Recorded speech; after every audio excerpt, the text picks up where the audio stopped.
Bonjour. Bonjour mes amis québécois. C'est une joie d'être avec vous. C'est une joie de partager la communion fraternelle. On est un de la même famille. En Jésus, il n'y a plus de race, il n'y a plus de langue. On est tous du même royaume.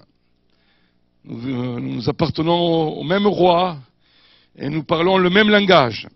Et le langage, c'est le langage de l'amour. Il y a vraiment, je le dis chaque fois ici, mais il y a vraiment une réelle ambiance d'amour parmi nous, là. Je me suis senti aimé, là. On a prié pour moi tout à l'heure et merci encore d'avoir prié pour moi. L'amour de Dieu est là. Voilà, je finis la tournée au Québec. Je suis très content parce que j'ai mon ami Miguel du Mexique avec sa fiancée, Susana, qui est là. On peut les applaudir aussi. Ça va fort. Et voilà, et des gens fidèles, loyaux, qui m'aident à circuler dans votre belle province. Voilà. Vous savez, la Bible dit, petits enfants, n'aimez pas en parole seulement, mais en action. Amen. Alors, lui, il m'aime en action parce qu'il me conduit partout. C'est une façon d'aimer. Dimanche passé, il m'a amené à Ottawa, à Gatineau, et mercredi à Saint-Hyacinthe, et aujourd'hui ici à Brossard. Voilà. J'aimerais vous donner quelques-uns de mes CD. Dernièrement, j'ai étudié, c'est un DVD, là, La puissance de l'alliance. The Power of Covenant. Qui le veut, là? C'est en français. OK?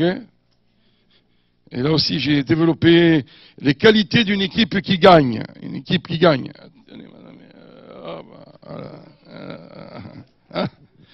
Gift. On aime les cadeaux. Merci, pasteur David, de me recevoir encore une fois. Et chaque fois que je lui envoie le mail, il me dit oui, tu peux venir. C'est vraiment rassurant de savoir qu'on est reçu ici. Hein. Voilà. Aujourd'hui, ma prédication va être différente des autres fois parce que je vais partager mon cœur. Je vais vous dire, je vais ouvrir mon cœur et être très vulnérable par rapport à des choses que j'ai traversées durant les 11 derniers mois. Voilà ce qui m'est arrivé. J'étais dans une équipe de pasteurs dans ma ville, là-bas, dans le sud de la France, et nous voulions, j'étais un peu le leader là-dedans, quand je vois, ça me parle, un centre apostolique, réunir des équipes apostoliques pour le bien-être de la ville, vraiment vivre l'unité et l'amour qui sont indispensables afin que notre ville connaisse la visitation du royaume de Dieu, et je me suis beaucoup investi. Malheureusement, j'ai pris des coups. On prend toujours des coups. Et les coups étaient les suivants. C'est que des amis qui étaient là parmi les pasteurs avaient un autre plan et à un moment donné, ils m'ont trahi. Et un de mes meilleurs amis m'a abandonné complètement. C'était une trahison terrible, difficile. Je ne pensais pas que lui, il pouvait me faire ça. Et aujourd'hui, ils ont dernièrement ouvert un centre apostolique dans la ville, mais ils m'ont éliminé. Et au départ, j'étais quand même celui qui avait eu l'idée. Donc, qu'est-ce que ça a produit chez moi pendant quelques semaines? J'ai dit, bon, c'est pas grave, une blessure en plus, on va la supporter. Mais au fond de moi, il y a des choses profondes qui se sont ouvertes à nouveau. Les choses qui se sont ouvertes, c'est le sentiment profond de rejet et d'abandon. Encore une fois, tu as été rejeté. Encore une fois, tu as été abandonné. Regarde ce qu'il dit sur toi. Et même qu'on est très fort, vous savez ce qui s'est passé? C'est que le diable a utilisé tout cela pour ouvrir toutes les portes de ma vie et dans la mémoire. Et à un moment donné, j'ai vu tous les abandons, toutes les trahisons. Par exemple, mon père à 17 ans est mort. J'avais 17 ans. Et là aussi, il y a eu un abandon d'un père. Et puis plein d'abandons, de collègues, d'amis, d'église, quand j'étais pasteur d'église. Et à un moment donné, je commençais à m'enfoncer. J'étais en train de faire ce qu'on appelle une déprime, une dépression, abandonné, délaissé, rejeté. Et à un moment donné, le diable est venu par un mensonge très subtil en disant, même Dieu t'a abandonné. Même Dieu t'a laissé. Mais regarde, s'il avait été avec toi, et à un moment donné, excusez-moi, mais j'ai senti que c'était... C'est pour ça que les chants m'ont fait beaucoup de bien ce matin. Vraiment, je veux dire, au groupe de louanges, les chants m'ont fait... Parce que ça parlait de cet amour vrai, sans faille, illimité. Et j'étais là, et je me suis enfoncé, mes amis, je me suis enfoncé. Et puis, à un moment donné, l'autre chose est arrivée. Si tu es tellement abandonné, abandonne-toi toi-même. La vie, j'avais perdu le goût de la vie. J'avais perdu le goût de manger, j'avais perdu le goût de tout. Et à un moment donné, je me suis abandonné moi-même. C'est-à-dire, je voulais pas me suicider, mais j'avais plus envie de vivre. Et en 2 mois, j'ai perdu 20 kilos à peu près. J'avais décollé, et j'ai fait une grande. Et à côté de cela, ça a tellement touché mes pensées que j'en ai perdu le sommeil. J'ai eu de longues semaines d'insomnie. Et donc, quand vous ne dormez plus, quand vous êtes dans ce monde-là de pensées morbides, de pensées négatives, vous allez de plus en plus mal. Et la grosse crise est arrivée moitié février de cette année, parce que j'en pouvais plus, et ma femme m'a dit, mais Louis, tu vas pas pouvoir continuer. Et qu'est-ce qui s'est passé? C'est que j'ai dû être hospitalisé, on m'a fait, avec des cachets, on m'a fait dormir, on m'a mis sous cachet pendant des mois, et j'ai repris vie. J'ai repris goût à la vie, mais la vie est différente aujourd'hui pour moi. Je vois pas les choses et les gens de la même façon. Alors, voilà ce qui m'est arrivé. C'est très courtement ce que je vous dis, mais j'aimerais vous donner 3 leçons que j'ai compris de mon épreuve. 3 leçons. Première leçon, c'est ce que vous vivez ici de façon énorme. Je ne sais pas si mes amis vont le ressentir, mais moi, quand je viens ici, the Father's Love, mais je le ressens. Alors, je ne sais pas si je vais vous faire beaucoup de bien, mais en tout cas, vous m'avez fait beaucoup de bien, déjà. Je vous dis, mes amis qui ont prié pour moi, ce couple tout à l'heure, là, ils m'ont fait un énorme bien. À un moment donné, dans ce puits, dans cette fosse de la solitude, de l'abandon, de l'isolement, du rejet, j'ai compris que la chose la plus importante dans ma vie, ce n'était pas tout ce que je projetais devant les autres, ce n'était pas mes exploits, ce n'était pas mes années de conversion, mes voyages. La chose la plus importante, c'est que j'avais besoin personnellement de vivre et de rencontrer le Dieu d'amour. Je devais vraiment goûter et sentir combien le Seigneur est bon. Je devais, vous savez, un peu l'image qui me revient souvent, c'est lorsque le fils prodigue revient à la maison, il a décidé, il a un cœur repentant, la Bible dit que le père le vit de loin, courut, le prit dans ses bras et l'embrassa profondément. J'avais besoin que ce père vienne vers moi, court vers moi, m'embrasse profondément et que je me sente aimé simplement pour qui j'étais, Louis, simplement, et pas mes accomplissements. Et ça, j'ai commencé à l'expérimenter, je commençais à le vivre, ça a été une réalité. Seigneur, je sais que tu m'aimes, je sais que je suis précieux à tes yeux. Et bien sûr, il y a des versets dans la Bible qui m'ont fait énormément de bien. Des versets qui m'ont fait énormément de bien, c'est Ésaïe 43, 4. Ésaïe 43, 4. Parce que tu as de la valeur à mes yeux, parce que tu as de l'importance et que je t'aime. On va le personnaliser ce matin. On va dire, parce que j'ai de l'importance, parce que j'ai de la valeur à ses yeux. Est-ce que vous voulez dire après moi? Parce que j'ai de la valeur à ses yeux. Parce que j'ai de l'importance et qu'il m'aime. Et la Bible dit dans Jérémie 31, un verset énorme, verset 3, « Je t'aime d'un amour éternel, c'est pourquoi je te conserve ma bonté. » Il m'aime d'un amour éternel, immense, sans faille, illimité. Voyez de quel amour le Père nous a aimés, il nous a appelés ses enfants. Regardez ce que dit encore la parole de Dieu dans Éphésiens chapitre 2, verset 4, Éphésiens 2, 4. excuse me. Forgive me. Pardon. Pardon. Ok. Ok. Éphésiens 2, 4. Mais, ah ouais. Merci. On n'aura pas. Il y a encore de la passion. On ne se refera pas. Mais Dieu est riche en compassion à cause du grand amour dont il m'a aimé. Nous qui étions morts en raison de nos fautes, il nous a rendu la vie avec Christ. Grand amour. Dieu m'aime d'un grand amour. Vous vous rappelez le film Love Story?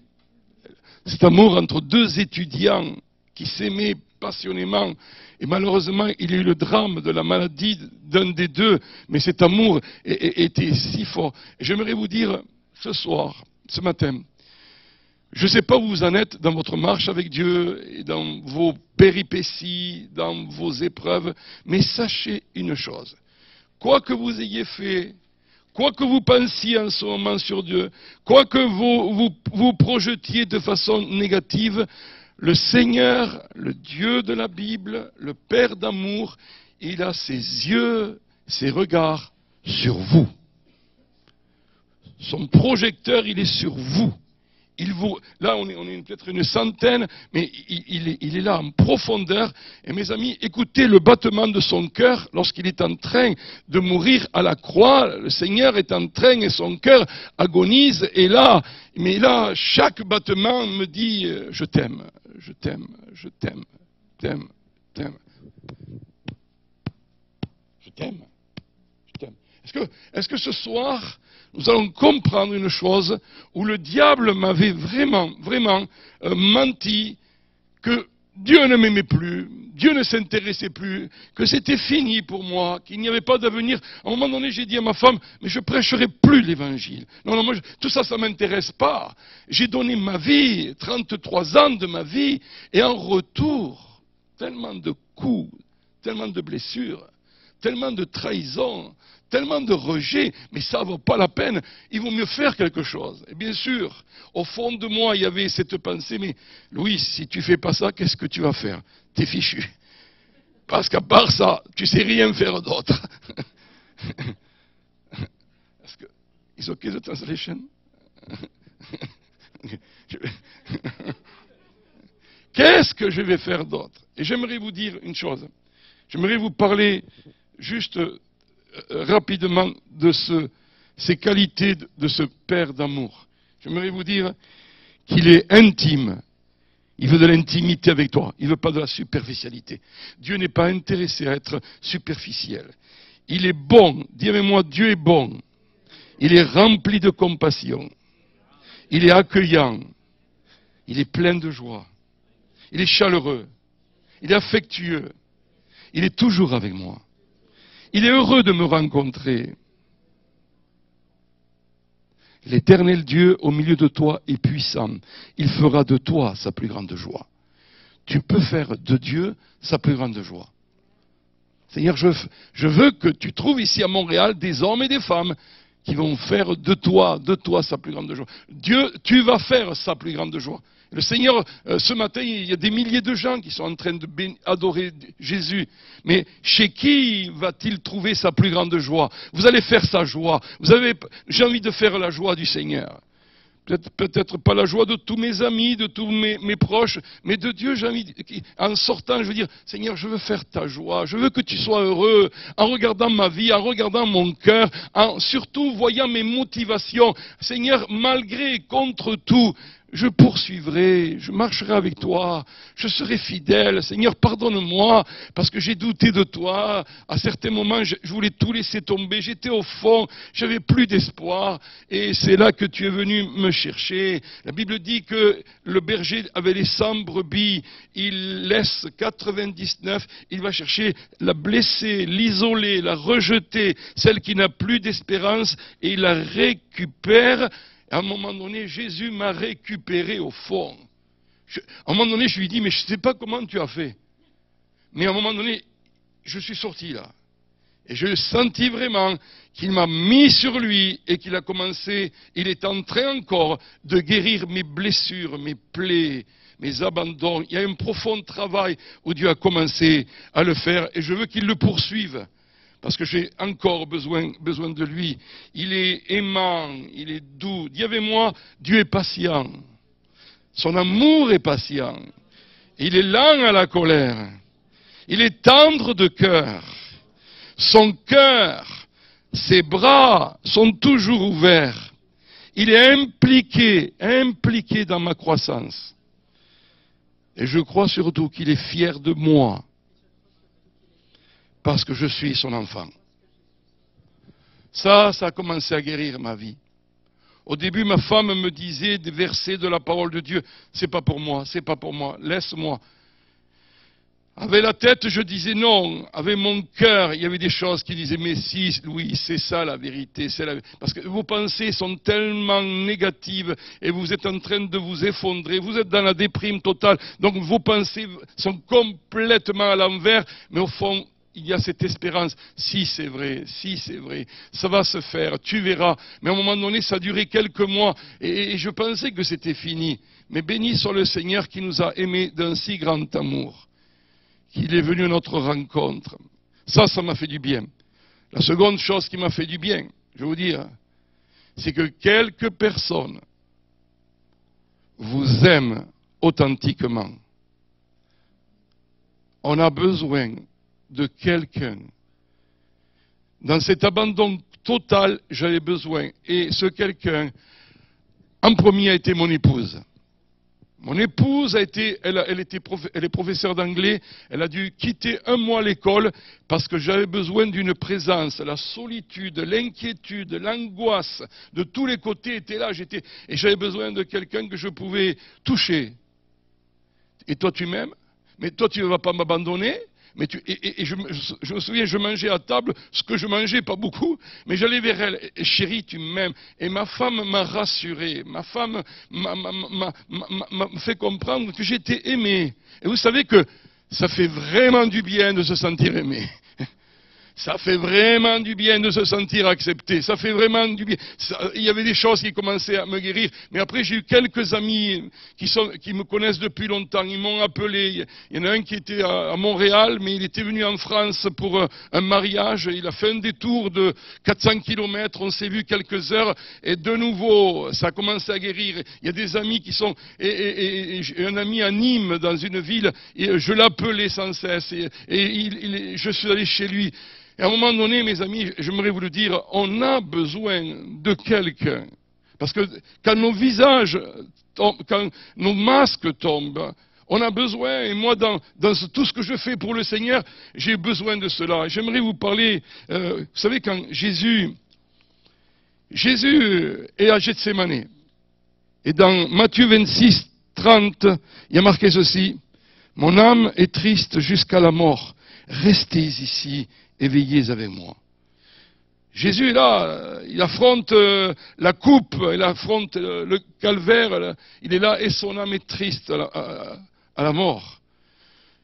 J'étais triste à la mort à un moment donné. Mais vous avez vu, il a dit, mais veillez, restez avec moi. Il se tourne vers ses 3 amis, Pierre, Jacques et Jean. Et aussi, ils l'ont abandonné parce qu'ils ont préféré dormir que d'être avec le Seigneur. Et le Seigneur est seul. Alors il y a des moments où tu es complètement seul, mais il y a des moments où, béni soit Dieu, prie que tes amis se réveillent, hein, que tes amis soient avec toi, et qu'il commence y avoir un échange, une transparence, où il y a de l'amour, où il y a de la réalité, où il y a...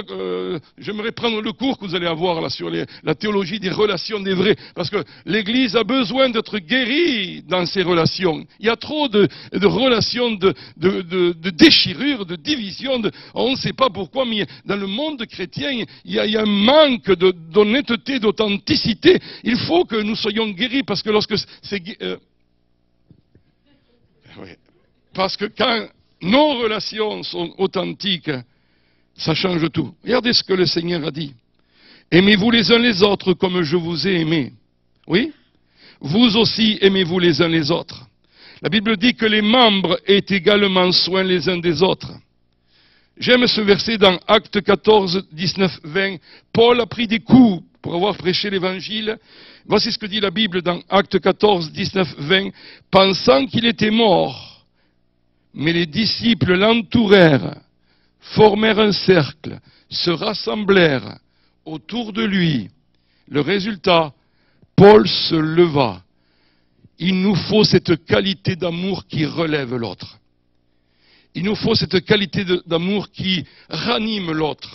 Il nous faut cette qualité d'amour qui est plus qu'une embrassade, que des paroles. C'est pour ça que Jean dira, ces petits-enfants n'aimaient pas seulement en parole, mais en action, en vérité. Vous avez vu, ils ont fait un geste, ils sont allés vers lui, il a pris des coups et maintenant ils vont le remettre debout. Il faut que nous remettions debout certains de nos amis, de nos soldats qui ont été blessés et qui n'ont plus d'avenir. Il y a des gens dans le monde chrétien qui ne supportent plus parce qu'il y a eu trop de rejet, trop d'abandon, trop de compétition, trop de jalousie.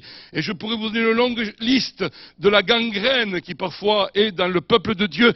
Il faut ranimer celui qui est abattu. Il faut aller à sa rencontre. Il faut le toucher. Oh oui, ne devez rien à personne si ce n'est de vous aimer les uns les autres. Trois choses restent, mais vous savez que la plus grande, c'est l'amour. Jésus va dire dans Jean 17, « Afin que l'amour dont tu m'as aimé soit en eux et que moi, je sois en eux. » Moi, j'aimerais vraiment que le même amour dont le Père a aimé Jésus soit en moi. La même qualité d'amour. Cet amour sans réserve. Vous savez ce que c'est l'amour de Jésus? C'est amour, un don total. Il n'y a pas de plus grand amour que se donner et donner sa vie pour ses amis. C'est là que parfois, il semblerait qu'il y ait des faiblesses. On est prêt à donner 5 minutes, on est prêt à donner un coup de fil, on est prêt à démontrer des gestes d'amour, mais le véritable amour, selon Dieu, c'est le don total de ta vie. Tu ne t'appartiens plus à toi-même, mais tu appartiens aux autres. Complètement, comme Jésus. Moi, je suis émerveillé de Jésus. Pendant les 3 années de ministère, comment il donne sa vie, il donne son temps, il va chercher les hommes et les femmes, et regardez-le à la croix, il agonise, il porte le péché du monde entier, ton péché, il est là, mais encore par amour, il pense à un brigand qui est là, il donne de son temps, il donne sa vie, il va encore sauver quelqu'un sur la croix. Vous vous rendez compte? Quel genre d'amour? C'est comme ça que le Seigneur aimerait que nous nous aimions les uns les autres. Totalement, complètement. Et pour cela, il faut apprendre à mourir un peu à nous-mêmes. Pour vraiment aimer comme Jésus a aimé. Mes frères et mes sœurs, mes amis, j'ai appris ça. Et ça a été pour moi douloureux. Mais je sais que Dieu m'aime aujourd'hui. Et je sais que je veux apprendre à aimer les autres. Oh, à ceci, tous reconnaîtront que vous êtes mes disciples. Si vous avez la même théologie, non. Si vous allez à la même église, non. Si vous êtes tous habillés de la même façon, non. Si vous allez à la même conférence chaque année, non. Il avait dit que tous reconnaîtront que nous sommes à lui par rapport à l'amour que nous allons développer les uns par rapport aux autres. Et la Bible parle de marcher par amour. Ça doit être une habitude, ça doit être un style de vie, c'est quelque chose qui est en moi, c'est moi-même. Je ne fais pas un effort, je veux aimer. Aimer, comme il m'a aimé. Aimer à sa façon. La Bible dira dans Corinthiens 13 que cet amour est honnête, il est serviable, il est constructif, il n'est pas jaloux, il n'est pas orgueilleux, il évite de blesser les autres, il est désintéressé, il n'est pas susceptible. Et la Bible dit, cet amour-là ne périra jamais. Dans le ciel, nous n'aurons pas de surprise, parce que ça va être l'ambiance complète de l'amour à son summum. Mais plaise à Dieu que nous puissions nous aimer de cette façon-là. Seconde chose que j'aimerais vous dire, j'ai dû apprendre à combattre et à dépasser mes peurs. Je me suis battu avec mes peurs et mes craintes. Vous direz, mais quelle peur? Je vais vous donner une liste de peurs et de craintes que j'ai eues. Cette maladie, ce qui t'arrive, Dieu ne pourra pas t'en délivrer. Parce que dans la dépression, j'ai encore ce problème aujourd'hui, j'ai des acouphènes. Je crois que les Anglais appellent ça tinnitus. Et depuis 10 mois, j'ai ça. Continuellement. Quand je prêche, je l'entends moins, mais continuellement, ce bruit de l'oreille interne, et ça vous brise, ça vous ruine, des fois, c'est lassant, tout ça. Donc, à un moment donné, je me bats par rapport à ça, mais ça t'est arrivé, ça t'arrivera. Qu'est-ce que Dieu va t'en délivrer? Tu te réveilles le matin avec, tu t'endors avec, et voilà une des craintes avec lesquelles je me suis battu, et je me bats encore aujourd'hui. Il te punit par des péchés que tu lui avais cachés. Et je suis passé par des temps de repentance. J'ai voulu vraiment être vrai avec Dieu, parce que ça fait pas de mal de se repentir. Et j'ai commencé, Seigneur, dis-moi, j'ai évacué tout cela. Ta fin va être terrible. À un moment donné, bien sûr, la crainte de la mort et la mort m'ont poursuivi. Et tu vas mourir. Et ma femme me disait, mais Louis, non, parce que là, elle m'a donné des paroles. Elle relisait le psaume 91 et elle a lu, rappelle-toi ce que dit la Bible, puisqu'il m'aime, je le délivrerai et je lui ferai voir de longs jours. Et cette promesse, elle l'a tenue, parce qu'à un moment donné, elle disait, mais elle ne me reconnaissait plus en tant que mari. Et c'était très difficile pour elle. Une autre crainte qui est arrivée, c'est tu ne trouveras jamais d'aide, tu as abandonné et tout et tout. Et vous savez, quand on est dans ce monde-là, c'est difficile. Qu'est-ce que j'ai appris, et j'apprends encore aujourd'hui, c'est d'abord à dire au diable, qui est le père du mensonge et le père de la crainte. Le diable, c'est lui qui nous amène dans des craintes, dans des angoisses et des anxiétés. Tu arrêtes ton travail. Tu as le droit de prendre l'autorité en tant que chrétien et lui dire non, ça suffit maintenant. Tu as besoin, une autre chose que j'ai apprise, c'est reprendre mes pensées en main. Louis, tu arrêtes de penser comme ça, de reprendre mes pensées, parce que vos pensées vous amènent dans tous les... Et Dieu te donne la possibilité de reprendre, parce que c'est toi qui dois être maître de tes pensées. C'est pas le diable et le mensonge, tu dois. Et vous savez comment on peut faire cela? Simplement, par la vérité de la parole de Dieu, par la pensée de Dieu. Qu'est-ce que Dieu lui pense? Qu'est-ce que le Seigneur lui te dit? Et c'est là que nous avons besoin d'aimer la parole, mémoriser la parole et commencer à te laisser pénétrer que la parole est la vérité et la réalité autour de toi n'est pas la vérité. La parole de Dieu est la vérité. Oh, j'ai commencé vraiment, merci. Est-ce que la traduction, ça va? Ça suit? Ok.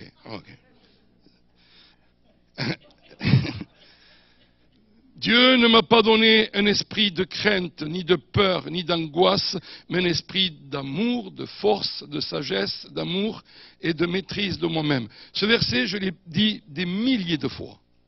Quand j'allais au lit, quand je vais au lit, oh, Seigneur, c'est pas un esprit de crainte, c'est pas un esprit d'angoisse. Seigneur, ça commence, et la parole de Dieu commence à faire son effet. Tu dis, mais moi je l'ai fait, moi aussi je l'ai fait. Et le diable te dit, ça marchera pas, tu le récites. Mais la parole de Dieu est efficace. Et tôt ou tard, elle commence à trancher les pensées de mensonges. Un des versets que j'ai lu, c'est dans 1 Jean, l'amour parfait bannit la crainte. Il n'y a pas de peur dans l'amour. Vous savez où nous devons arriver? C'est savoir que l'amour de Dieu est parfait pour nous. Il nous aime parfaitement. Il nous aime vraiment. Personne ne peut t'aimer autant comme lui. Et à un moment donné, tu t'abandonnes. Il faut s'abandonner. Seigneur, merci. Et dans cet amour-là, il n'y a pas de crainte et de peur qui peuvent se glisser en moi. Seigneur, merci parce que l'amour parfait bannit la crainte. Et j'ai commencé à confesser la parole de Dieu. Je me suis fait plein de listes de versets de la parole de Dieu. Et j'aimerais juste vous en laisser quelques-unes. Ce n'est plus moi qui vis, mais c'est Christ qui vit en moi. Je suis éloigné de l'oppression. Et la crainte ne s'approche pas de moi. Dans Ésaïe 54, 14. Je suis né de Dieu et le diable ne me touche pas. Ça je dis plus, tu me touches pas. Je t'appartiens pas. Le mal ne me touche pas. Il y a encore des versets comme je suis plus que vainqueur par celui qui m'aime. Ça, c'est important. Je suis un vainqueur par le sang de Jésus et par la parole de mon témoignage. Dans ces moments-là, au début, j'avais que des paroles négatives. Je me détruisais moi-même. J'étais en train de dire, mais je l'ai prêché, ça marche pas. Et ma femme me disait, mais non, fais confiance. Mais non, Anne, tu sais pas, je l'ai fait. Et à un moment donné, mes paroles étaient en contradiction avec ce que je espérais croire dans mon cœur. Il y a eu un combat. Et à un moment donné, c'est la parole de Dieu qui a commencé à vaincre. À un moment donné, c'est la parole de Dieu qui m'a donné de l'espérance. À un moment donné, Dieu était en train de me sortir de cette fosse. Oh, il y a encore un verset qui dit, la souffrance ne peut pas vaincre dans mon corps, car Jésus a porté toutes mes souffrances. À un moment donné, j'ai dit, je ne vais plus parler de choses négatives. Et ma femme me disait, arrête-toi, là, c'est des choses négatives. Et j'ai commencé à renverser la façon de parler sur ma situation. Oh, je ne crains pas, je ne suis pas coupable, il n'y a plus de condamnation pour ceux qui sont en Jésus-Christ. Et j'ai commencé à donner un tour de manivelle encore. Oui, Seigneur, ta force me suffit. Oui, Seigneur, merci parce que quand je suis faible, c'est là que je suis fort. Et j'ai commencé à confesser la parole de Dieu. Et la Bible dit dans 2 Corinthiens 4,13, « Et comme nous avons le même esprit de foi, selon ce qui est écrit, j'ai cru, c'est pourquoi j'ai parlé. Nous aussi, nous croyons, c'est pourquoi nous parlons. » Croire et parler, parler et croire. Il ne faut pas qu'il y ait un divorce entre ma foi et mes paroles. Il faut que je croie et que je parle la parole, même si je ne ressens pas exactement ça. Si mes pensées me disent le contraire, à un moment donné, il y a une percée. Je crois que Dieu est vrai, qu'il est la vérité, qu'il m'aime d'un amour éternel, qui ne permettra pas que je sois éprouvé au-delà de mes forces et qu'il y a une sortie de secours et que Dieu va m'amener de l'autre bord et qu'en fin de course, je serai plus fort qu'avant.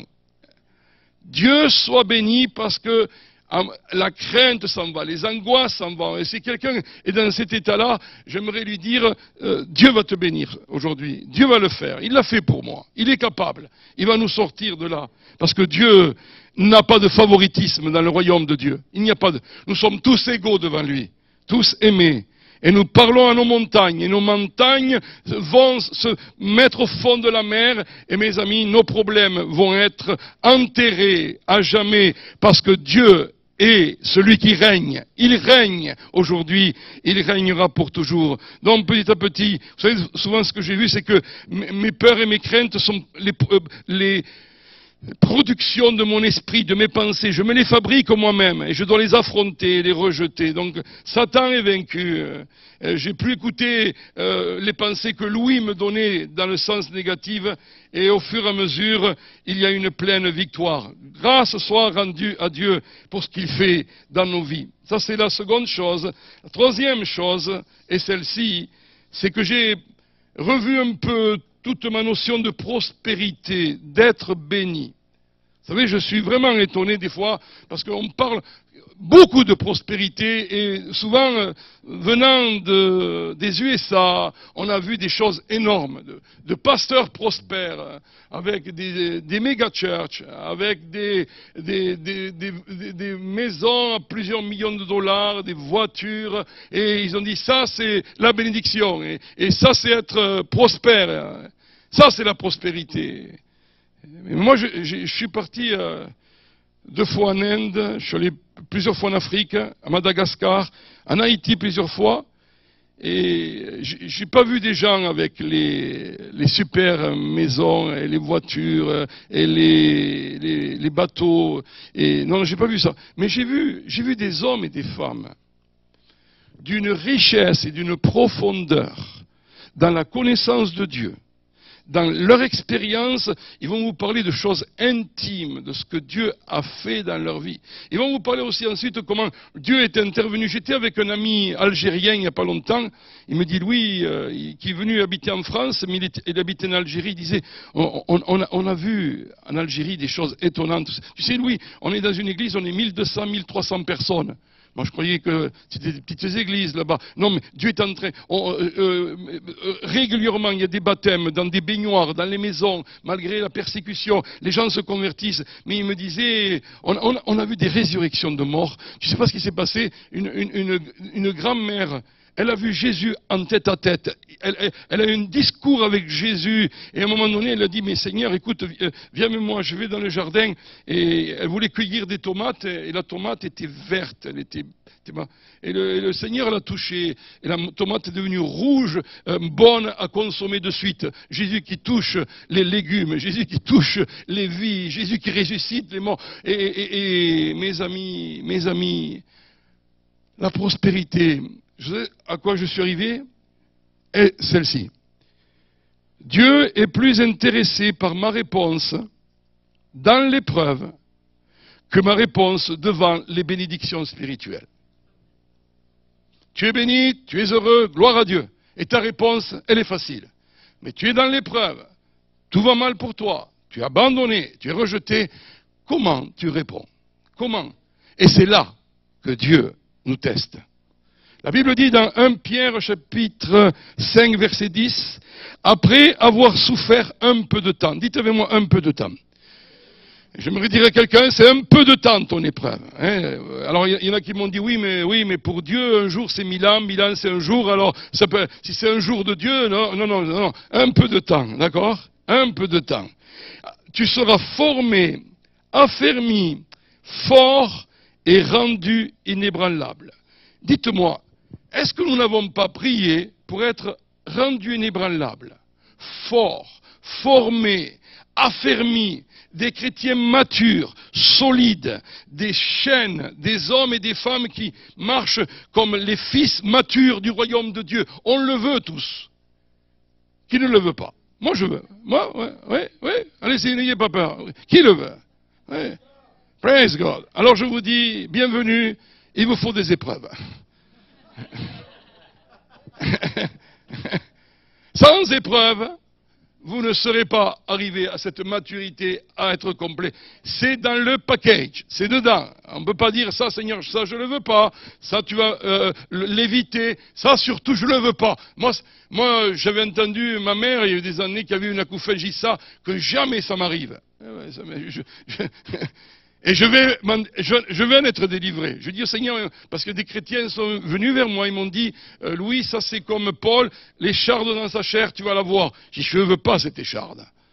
Mes amis, il faut que nous prions et que nous sachions vraiment quelle est la volonté de Dieu. Et la volonté de Dieu, c'est que tu sois béni, délivré, guéri. Dieu veut, Dieu le désire. La maladie vient du diable, la maladie vient de Satan, elle vient pas de Dieu. Il n'est pas là pour te tester, Louis, tu vas tenir, tu vas pas tenir. Non. On est en train d'apprendre l'endurance. Moi, je suis en train d'apprendre la persévérance. Oui, c'est vrai qu'aujourd'hui, un des fruits, c'est que j'ai plus de compassion pour les gens qui souffrent. Je sens les gens qui ont besoin. Et il y a des choses qui ont changé. Mais mes amis, je continue à croire et je continuerai jusqu'au bout avec l'aide de Dieu que Jésus va être vainqueur de mes maladies, que Jésus va gagner le combat et que le Seigneur n'est pas un homme pour mentir, ni le Fils de l'homme pour se repentir. Ce que sa bouche a dit, sa main l'accomplit. Amen. Oh, la Bible dit ceci. Et mon exemple là, c'est regardez la fin de Job. Vous vous rappelez Job, hein? Et Dieu va dire au diable, est-ce que tu as vu mon serviteur Job? Est-ce que tu as vu? Moi j'aimerais que Dieu puisse dire au diable, mais tu as vu mon serviteur David? Tu as vu mon serviteur Sandy? Est-ce que tu les as vus? Tu les as vus? Dieu qui est fier de ses serviteurs, il a parié sur nous et on a gagné. T'as vu, j'ai parié sur lui, t'as vu, il a été fidèle, t'as vu, il est allé jusqu'au bout, t'as vu, il a traversé, toi tu pensais que tu allais le couler, mais regarde-le, il est plus fort maintenant. Est-ce que c'est pas ça? J'ai serviteur, regarde-les, mais regarde-les. Jésus ne veut pas une église fragile, frêle, petite, misérable, qui a pris le billet pour... on attend le train qui va nous amener au ciel, pauvre de nous dans ce monde. Non, une église glorieuse, une église qui est passée au travers du feu. Oh, l'église de Christ va se lever, mes frères et mes sœurs, parce que nous sommes passés par la vallée de l'ombre de la mort. Et vous vous rappelez, ce n'est qu'une ombre, c'est pas la fin. C'est une ombre, shadow. Oh, on passe au travers. Et j'aimerais vous dire ce matin que Dieu va pouvoir féliciter. Il va dire à Job, Job va reconnaître ses erreurs. Il va dire, je reconnais mes erreurs. J'étais un propre juste, mais je me repens. J'avais entendu parler de toi. Mon oreille avait entendu parler de toi. Maintenant, mon œil te voit. Et il est arrivé dans une profondeur. On va voir les choses de Dieu, mes amis.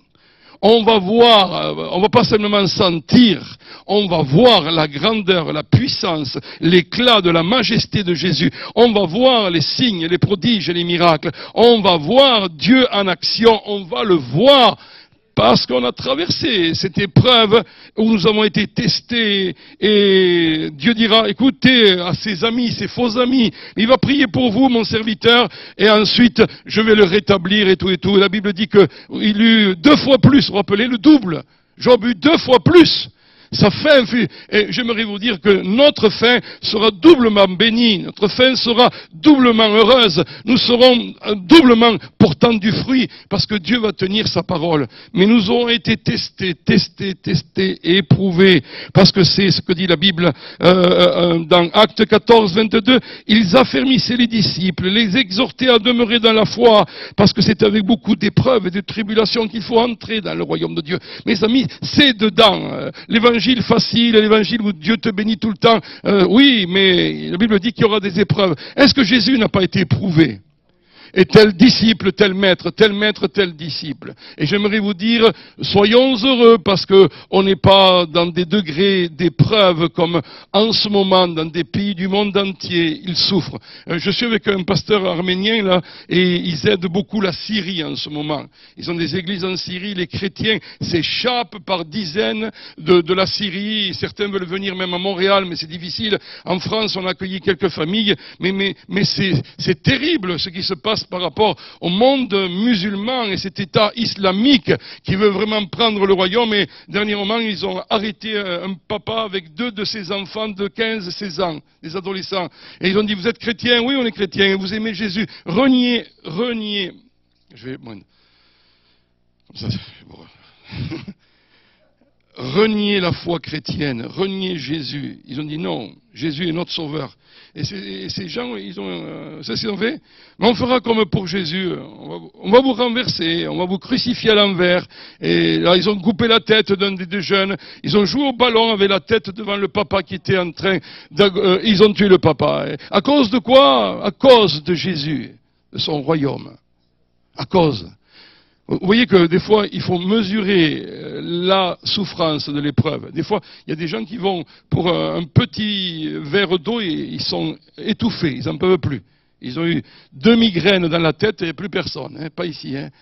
Mais il y a épreuve et épreuve. Il y a épreuve et épreuve. Il faut savoir ce qu'on appelle par épreuve. Béni soit Dieu parce que nous sommes éprouvés, mais nous sommes victorieux dans nos épreuves. La patience n'est pas seulement attendre, mais c'est la façon dont tu attends, comment tu attends. Et ça, c'est ce que Dieu est en train de faire. Voilà, j'aimerais vous dire, voilà un peu ce que j'ai appris. Où j'en suis aujourd'hui, je vais beaucoup mieux, je suis en voie de guérison. Je ne suis pas encore complètement guéri, je me bats encore avec des fois mon sommeil, mais parce que Dieu est en train de faire son œuvre dans ma vie. Alors vous allez continuer à prier pour moi, on va ensemble, parce que c'est ensemble la Bible dit que nous portons nos fardeaux ensemble, nous partageons nos vies, et c'est plus qu'un moment de prière à l'église, et j'aimerais vous dire, puissiez-vous trouver quelques personnes qui vont vous aimer et vont vous aider à traverser le fond, le bout du tunnel, parce que nous allons voir la lumière, nous allons voir la bénédiction, nous allons atteindre la totalité et surtout, nous allons être changés et transformés. Aujourd'hui, c'est un nouveau Louis qui vous parle. Je vois les choses, les gens différemment et je veux continuer à grandir. J'aimerais vous dire, mes frères et mes sœurs, Dieu va le faire avec vous, Dieu va vous bénir et j'aimerais vous dire, il nous a tellement aimés qu'il ne permettra pas qu'une larme de trop ou qu'une épreuve de trop nous frappe. La Bible dit que Dieu est fidèle et il ne permettra pas que nous soyons éprouvés au-delà de nos forces. Donc il connaît nos forces. Il sait dire stop à l'épreuve. Et ce soir, j'aimerais vous dire, vous êtes bénis de Dieu. Et nous allons prier ensemble afin que la parole de Dieu devienne vraie. Seigneur Jésus, merci. Merci parce que tu es le chemin, la vérité et la vie. Seigneur, merci parce que nos vies sont entre tes mains. Merci parce que rien de trop difficile n'est pour toi. Merci parce que tu as tout entre tes mains. Tu as tout en contrôle. Tu as l'Église entre tes mains, tu as nos vies entre tes mains. Et ce matin, nous te disons, nous nous abandonnons à toi. Nous te faisons confiance. Quelle parole allons-nous croire? Pas celle du diable, Surtout pas. Pas celle de nos pensées négatives, pas celle de l'environnement, de gens qui viennent. Nous croirons ta parole, Seigneur. Ta parole est la vérité, ta parole est juste, ta parole s'accomplit, ta parole, Seigneur, elle est celle que tu envoies. La Bible dit, il envoya sa parole et elle est guérie. Seigneur, merci pour ta parole. Merci pour ta parole qui nous révèle l'amour profond dont tu nous aimes. Il y a un amour de Dieu profond pour toi, mon frère. Reçois-le. Tu n'as pas à le mériter. Tu n'as pas à l'administrer. Reçois. Laisse-toi inonder. Laisse-toi saturer. L'amour de Dieu. Je prie que ton amour coule ce matin comme il a déjà coulé depuis le début de cette réunion. L'amour de Dieu est là. Plongeons dans cet amour. Laissons-nous vraiment imbiber de son amour. Que toutes nos cellules, que tous nos nerfs, nos muscles, que toutes nos os, que notre corps entier soit inondé de l'amour de Dieu. Tu as été aimé à un grand prix. Il t'a aimé d'un amour éternel parce que tu as de la valeur à ses yeux. Il a de la compassion à ton égard. Mon frère et ma sœur, c'est la base de ta vie, c'est ça. Et que le diable ne vienne jamais te mentir parce que tu peux lui dire c'est pas vrai. Jésus m'a aimé, il m'aime parce que Dieu m'a aimé. Et devant les craintes, devant les peurs, devant les angoisses, reçois l'autorité de Dieu. Crois à la parole de Dieu.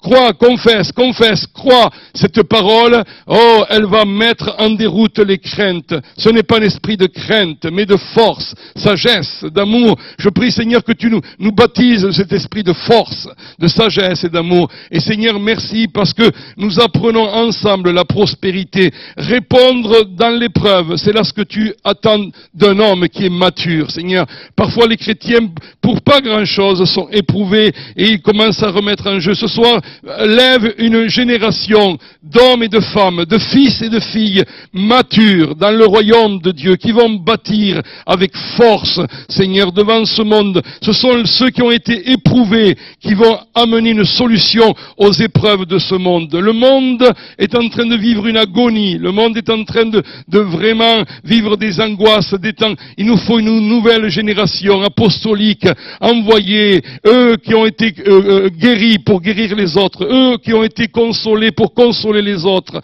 Merci Seigneur, parce que l'œuvre de Dieu s'accomplit. Et nous te disons, gloire à ton nom Jésus, nous t'aimons. Amen et Amen.